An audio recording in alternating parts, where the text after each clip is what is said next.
Hello everyone and welcome to another video. Today we're just 2 days away of the third race in the VFC Championship for Brazil, and I just want to take a minute to talk with you about it. Actually, I wanted to do this 2 weeks ago for the South African Grand Prix, but unfortunately I had no time due to some private stuff going on, so let's talk about it in first place. Actually, if you saw my video of the race, there's nothing much to say. The entire Cesario team was on a back foot on that day. Lucas finished the race on 8th position, although he was on P2 at the season opener, so not that good for us. And I was way outside the points. Finished the race on P17.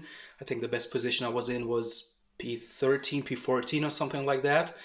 So the rain made it a way more difficult, as Lucas decided to start on the wet tires. And yeah, that was a wrong decision, unfortunately. So his race was over right from the start. And yeah, I screwed myself again. My qualifying was just it was stupid. So I was unable to make a lap when it counted, and yeah, then I decided to start from the pits once again to avoid all the possible collisions in turn one. Yeah, and then I threw it away myself in, I think, lap 3 it was. Yeah, and also the wrong decision to swap back to rain tires. It was just a day to forget, and also a rather clumsy move against Poland. I'm really sorry for that again, but yeah, I wanted too much, and I knew it right away that I fucked up. So yeah, there's nothing much more to say, but we got an error update for that. So by finishing with both cars, we got enough development points to be able to bring a aerodynamical update for Brazil, and this is going to be very helpful for us. So with Sven Schubert winning the race by outsmarting everyone, because he was the guy who did not swap back to the wet tires and stayed out on the dry, which was the best decision he could ever made, which brought him the win actually. And he put himself up on second place with 22 points in the Drivers' Championship. Alex Knežević is still on the top of the list with 25, so the margin is pretty small. And Cooper McAllister on third place with also 22 points, so it's pretty close up there. And Schmidt on fourth with 17 points. And I am further down the list on P12 with 4 points. Those I got in Australia. From the Drivers' Championship, you can see that Clifford has the best pairing, being on first place with 47 points, while Volksmobil is not far away from them on P2 with 38. And my team is third after such a bad weekend we had in South Africa, with Newman 2 points behind us on P4. And Brazil, as the third race of the season, for us is a good chance to get some redemption, as to me personally, this track has always been a good ground, and I was always, quite aggressive on the tires, but I think it's a good bounce back track, considering that the third sector is very crucial for your lap time, especially if you have one of the most powerful engines in a grid, which we have. It's a good chance for us to be competitive, beside even the upgrade we got. So 53 laps is a race distance with a lap of 4.309 kilometers. As I said, crucial third sector for power engines, and a setup compromise between the top speed or good pace in the infield. Also, another key fact is new grid with new updates, because some teams might get stronger. And I think the biggest question mark is Clifford's engine problems with a V4 B-turbo, which also concerns the Newman team. It's definitely going to be interesting, because we don't know, is it really that difficult for Clifford and Newman to be competitive at this racetrack, or is there something different? They really struggle.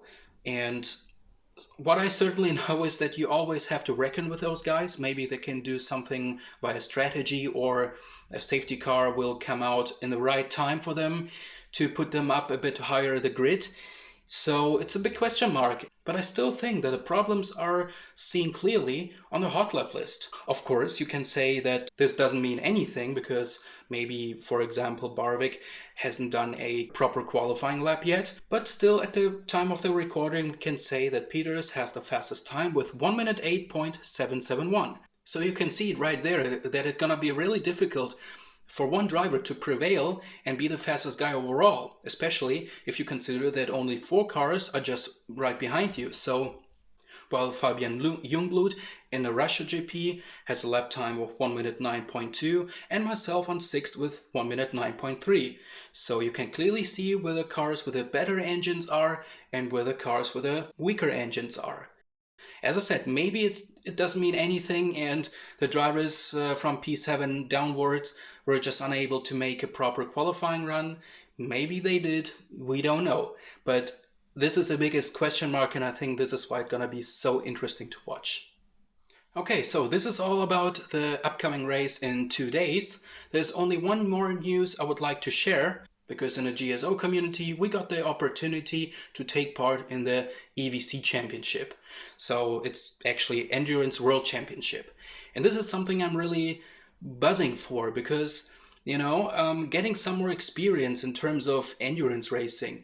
This is really something I would try to do again. And looking at the race calendar, I mean, 3-hour races mostly in Road America, Spa, the Nürburgring Grand Prix circuit, and Daytona, a track I've never been driving on, and 6 hours race of Le Mans. In Le Mans, I had some more experience last year, which is a fun race, by the way. And yeah, I'm really buzzing for it. We're just about to get the final contract details done.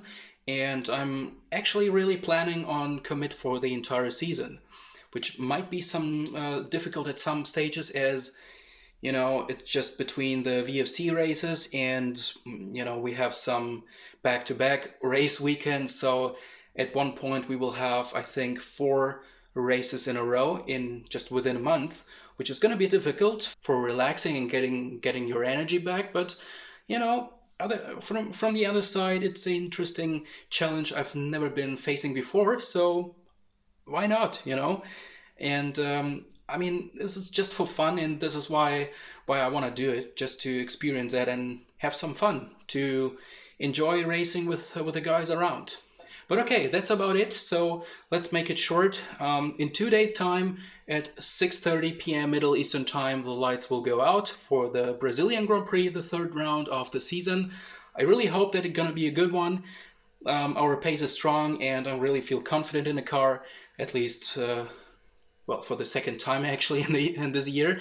So tune in for the official stream of the Racing League, and of course on Monday at 6 p.m. for my race recap. So thanks a lot for watching. Hope you enjoyed this video. So thanks a lot for watching. Hope you really liked the video. And I would say stay healthy and see you then on the racetrack. Goodbye.